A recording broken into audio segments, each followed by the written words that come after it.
Y'all knew I was off last week, and I appreciated that Jeremy filled in last week, though I heard he couldn't even light a torch, which I'm not going to judge him. Who am I kidding? Of course I am. But anyway, I'm going to have him help me out here today. I'm going to have him help with a building challenge. Now, it's going to start off really simple. Jeremy, you want to come up here and have a seat and right in the victim's chair? I mean, the chair on the front here. Yeah, see, this is a real simple little challenge. See how this is going? Got this? Okay. Real easy. Yeah, right? All right. See? And I want you to keep going as tall as you can. Except it's not fun if I don't give you a competition. So, Lucas, would you come up here? All right. Now, I've got two builders. I have Lucas, and I've got Jeremy. Okay, how many think Jeremy's going to win? You don't want to see this. How many think Lucas is going to win this challenge? You got it out of here. So, guys, what do you think? You're staying out of this. Your brothers are smart. All right. So, Jeremy, they're having some real doubts about you here today. So I'm going to get you some help. Joe, would you come up here and be an advisor to him? I want you to. Now, how many think that maybe Jeremy might have a chance? Okay, we got one hand. All right, so here are your blocks. So if you guys will get ready to start, I'm not going to put them up on a table. I thought about that, and I thought, no, it's too much could happen. So you've got your example. I want to do as fast as you can. Jeremy, you need some help, so I want to give you a head start. Here's your foundation. And I'll go ahead and put a few on there for you. There you go. There you go. And of course, keep it standing. Okay. All right, guys. Go. Come on, this is timed. So start building.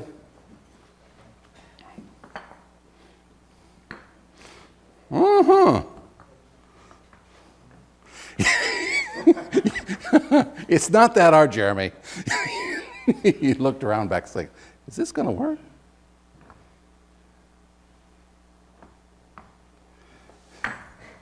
Yeah, you can use some of the ones from up here too, if you need.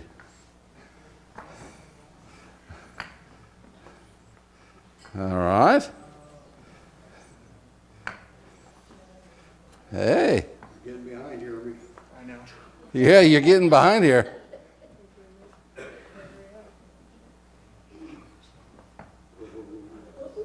Oh. All right.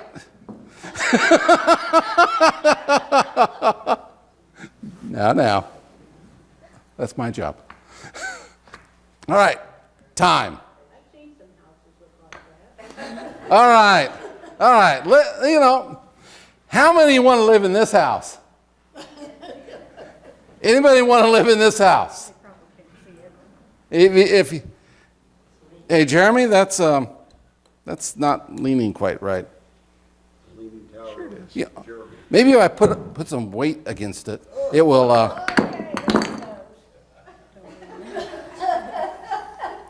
You remember that commercial where the guy says, "I'm chaos," whatever? Yeah, I'm chaos. I'm the storm. Thank you for your help. We're not using your house. Thank you, sir. Yes, give them a hand.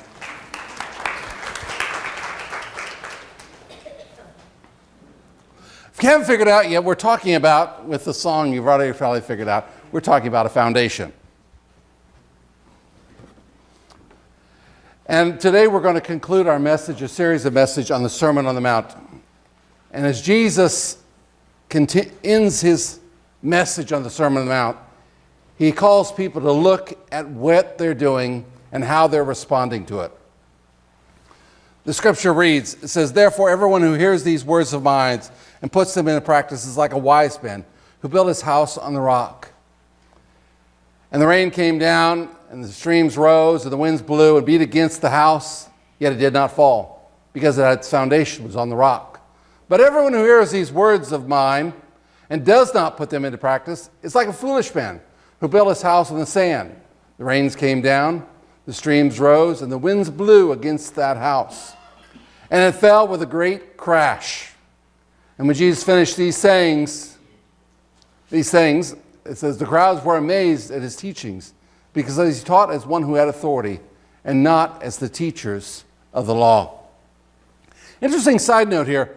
The word here that means that the people were astonished or amazed has twofold meanings. One is sort of a wow, that's good.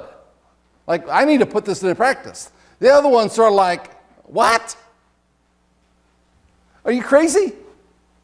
You can't live like that. And I've heard a number of people say that about the Sermon on the Mount and what Jesus says. Oh yeah, they're good stuff. You really can't live like that.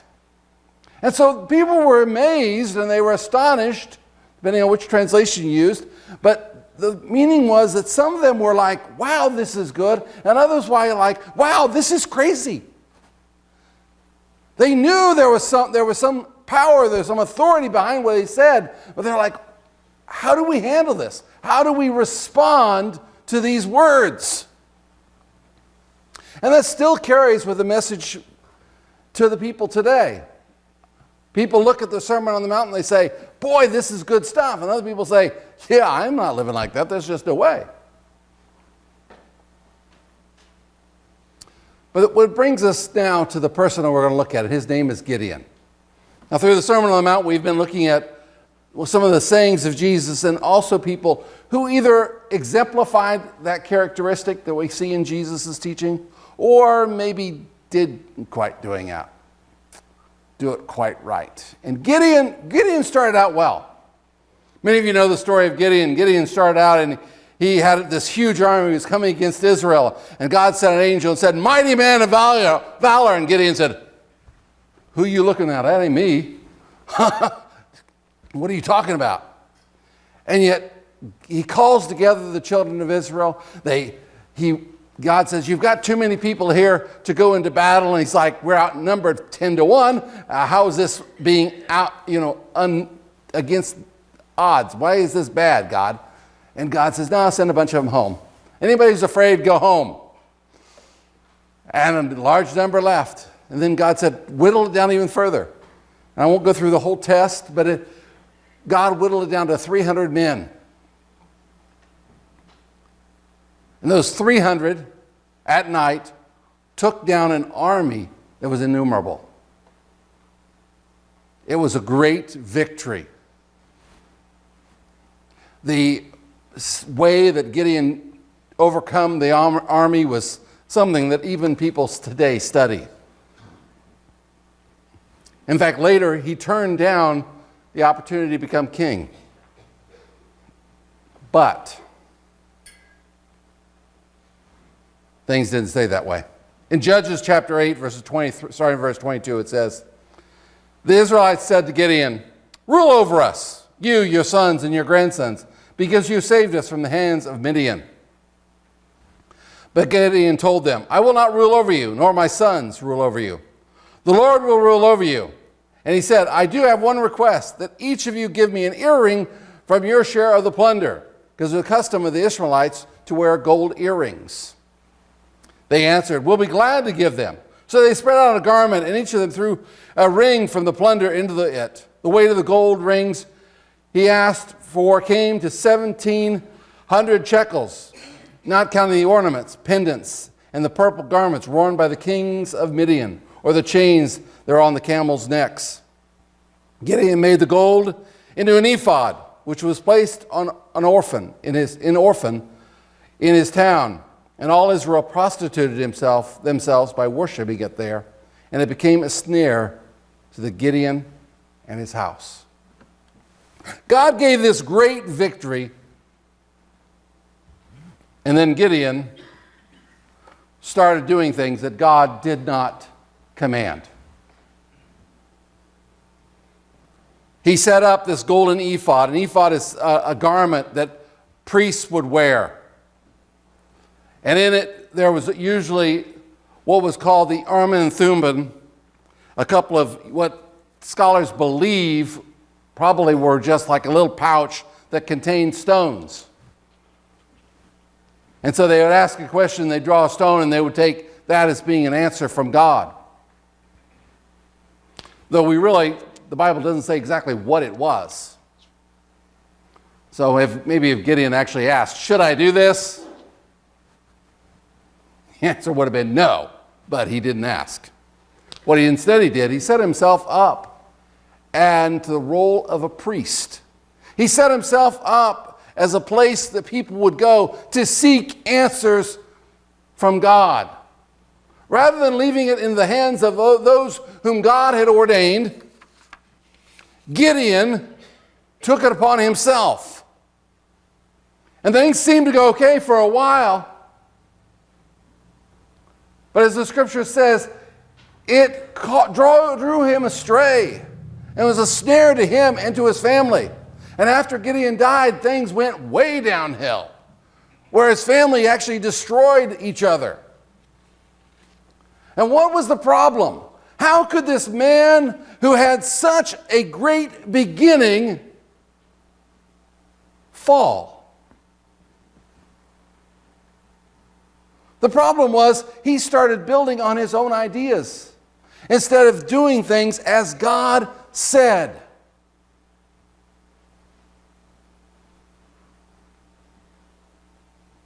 And therefore, when time passed, everything he had fell apart.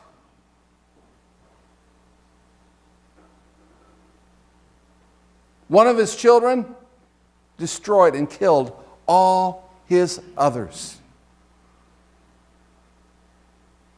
I mean, some of you have kids that don't always get along, but hopefully they're not killing each other.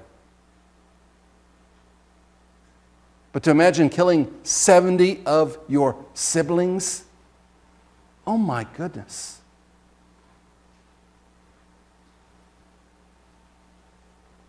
What happened? How did this household go so bad? How could things go so wrong? Gideon began not building on a foundation on what God commanded, but on what he thought he wanted and what he thought needed to take place. Jesus said that if you're a wise or foolish person, and he wasn't talking about whether or not you're smart or dumb. A wise person is one who does what is right. Foolish is a person that may be smart, but doesn't always do the smart thing, the right thing. And the foolish person in Jesus' mind is somebody who hears the words of God and doesn't do them. God gave the commands to the children of Israel, but Gideon didn't follow through. He didn't do it. He didn't do things the way God said. But Jesus said, if you're going to be a wise man, a wise builder, you're going to take the words he gives and not just hear them, but do them. In the land of Israel, where Jesus was teaching, storms would come from the mountains and down in the areas, and they were usually pretty bad. So you wanted to make sure your house was built to last. And so what was required, you'd have to dig down a little ways to make sure that you were on a rock, not just on the shifting sands or the shifting sand and the dirt, the soil that might be there. Because if you did, when the storms came, it would wash out underneath the house. And as we can see, what happens if you don't have a good foundation?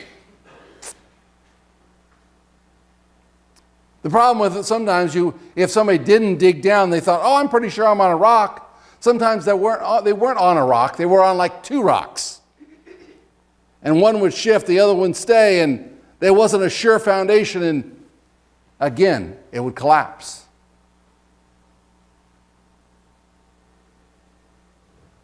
If we're going to build something in our lives that's going to last, we need not just to hear the words of Jesus, but do them.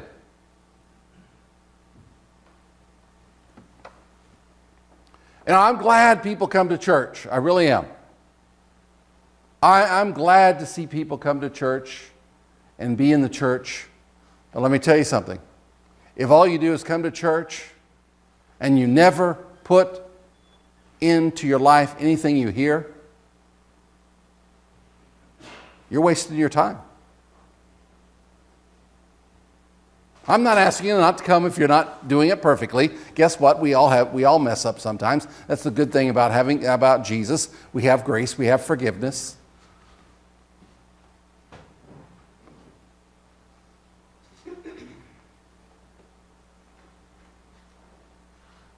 But we need to make sure that we're following and doing what Jesus says, not just listening to it. I'm sure all of you who are parents have had somebody say, don't just, your kids may say, I hear you. Yeah, I know you hear me. You're not doing it though. I'm sure, has any of your parents ever said anything like that? You said, yes, you hear me, but you're not doing it. Yeah. But the problem is, how often do we hear what Jesus says, and yet we're not following through?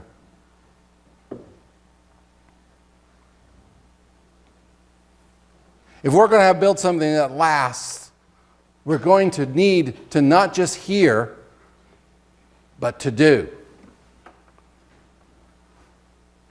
If you hear and you're not doing, Jesus says you're foolish. You're foolish. Now we know Jeremy really isn't foolish.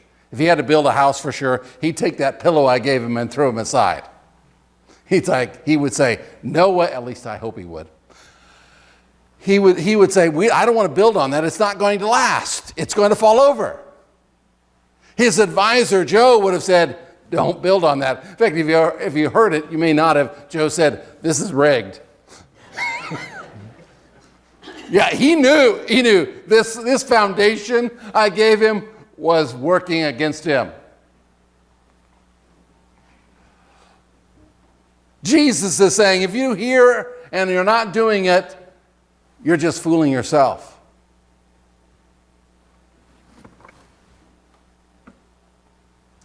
Because you know what? Storms come. For a while, things may look good, but sometimes bad things happen. Storms come in our lives. And I know enough of you in here to know that you've all faced a lot of storms. Things have happened in your life that just are hard.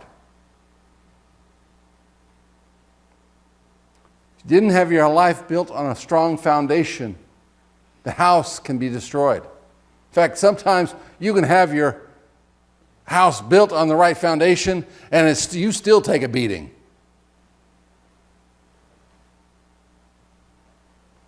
Because here's the truth. Storms come in our lives. We live in a fallen world. We live amongst people who aren't always nice.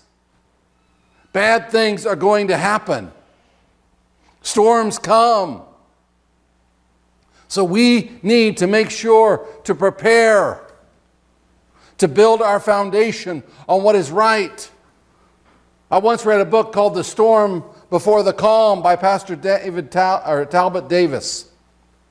And he made a point that sometimes the storms in our lives prepare us for the calm that's coming afterwards. Sometimes those storms prepare us for a way to minister to other people. But here's the other truth that he pointed out in his book.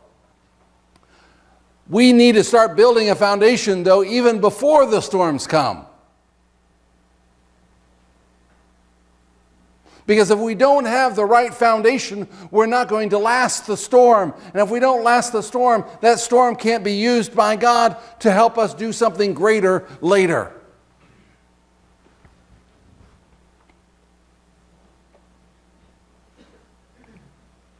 And let me tell you something. When you put your foundation on Jesus and do what he says, it will help you through the storm, and it will help you after the storm.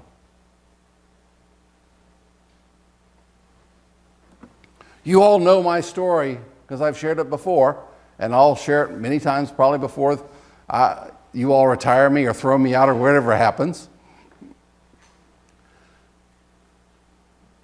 When my grandmother was murdered, I had a hard time dealing with that. But I chose, since I had put my faith in Jesus Christ, to build on that foundation. And that foundation said I needed to forgive. And so I chose to obey. And because I chose to obey, when I came through that storm, God used that storm to help me work with others who are struggling. It taught me that when you hold on to bitterness, it doesn't hurt the other person. They don't give a care most of the time. It hurts you. And so what does life call us to do? Life calls us not just to hear the words of Jesus saying forgive, but actually do it. It's hard. Yeah, it's hard. But when you do it, the rewards are great. And your life doesn't fall apart.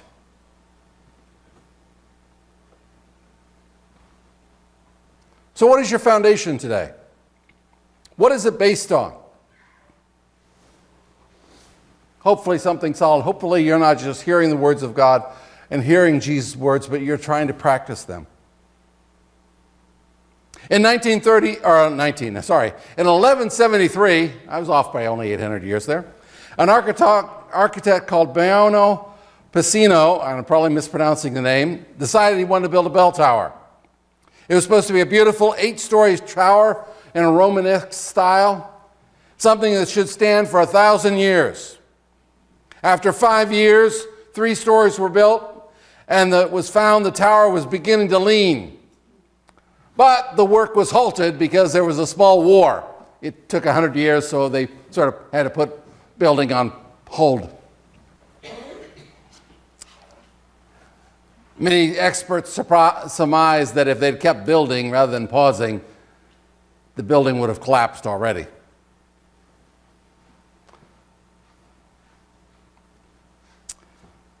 Almost 100 years later, in 1272, 4 more stories were added with a new builder. He tried to correct the problem by adding more height to the side that was leaning.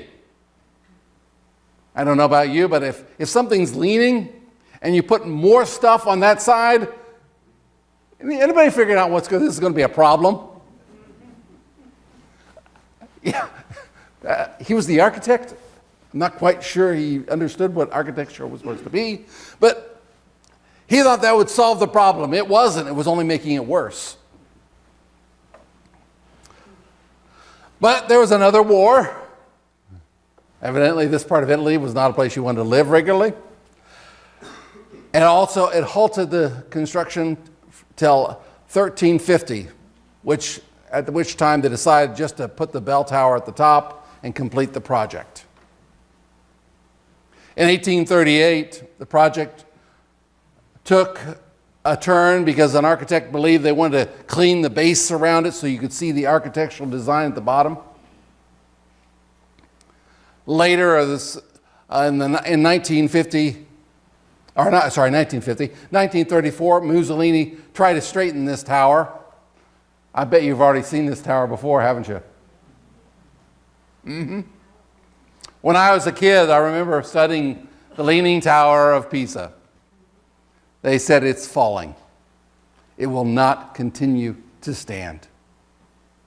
At that time, they had huge cables hooked to it, and holding it, keep it from going over.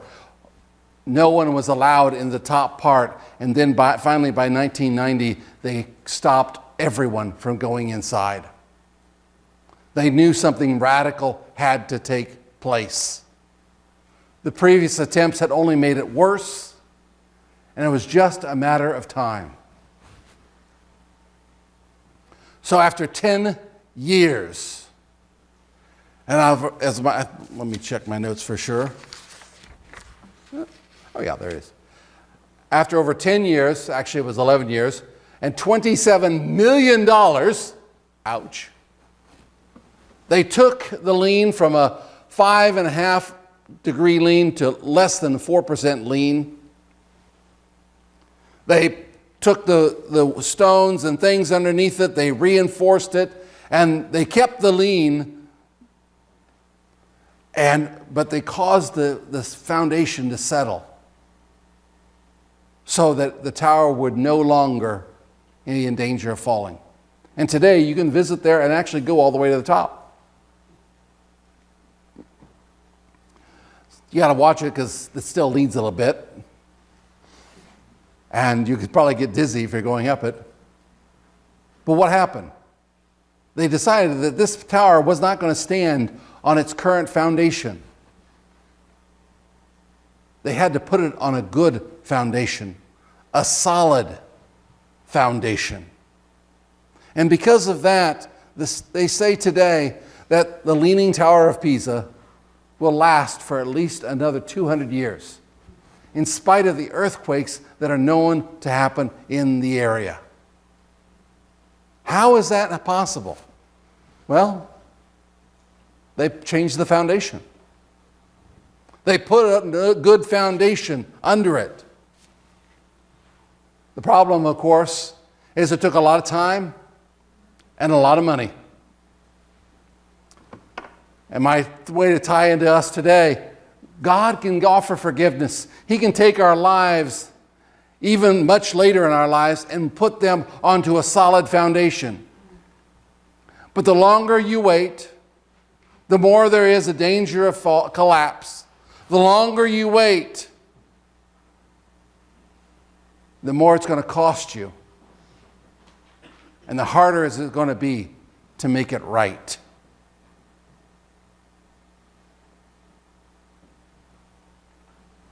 If Jeremy was going to save that tower, the first thing he should have done before he added too much more was move the blocks, throw the pillow aside, and start afresh, right? Yeah. If he had permission, he might have thought, you know what, I'm going to grab hold of the bottom and lift it up and have Joe pull the pillow out and we'll set it back down. Was there a danger in doing that? Yeah. But you know what? We wouldn't have a pile of blocks there now. He might have actually beat Lucas. Maybe. But what's your foundation?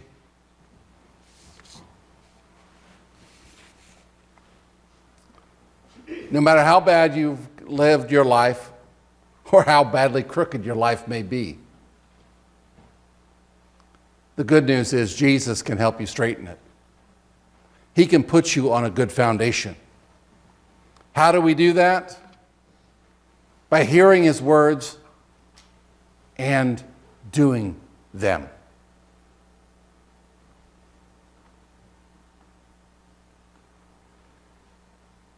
God has hope for us, even after our buildings collapsed. Because as long as there's life, there's hope. But we've got to be willing to listen. Not just listen, but do. And then when we do that, we'll find ourselves on a firm foundation. And unlike a building, we won't be just sitting in one place. God will lead us to places that are higher. Which brings us to our concluding song for the day, Higher Ground. Because when we're walking with Him, God will lead us to higher ground. So I want you to remember that today. Where's your foundation? Follow Him, and when you do, it will lead you to good places. I want to scale the utmost heights and catch a gleam of glory bright. But still I pray till heaven I found. Lord, lead me on to higher ground. Lord, lift me up and let me stand. My faith on heaven's stable land, a higher plane than I have found. Lord, plant my feet on higher ground. And Father, I ask now that you be with each one as they leave this place today. Let them move forward in higher ground in you. And Lord, help them show forth your grace and your love to the world around them. Bless them, I ask, in Jesus' mighty name. Amen. God bless you.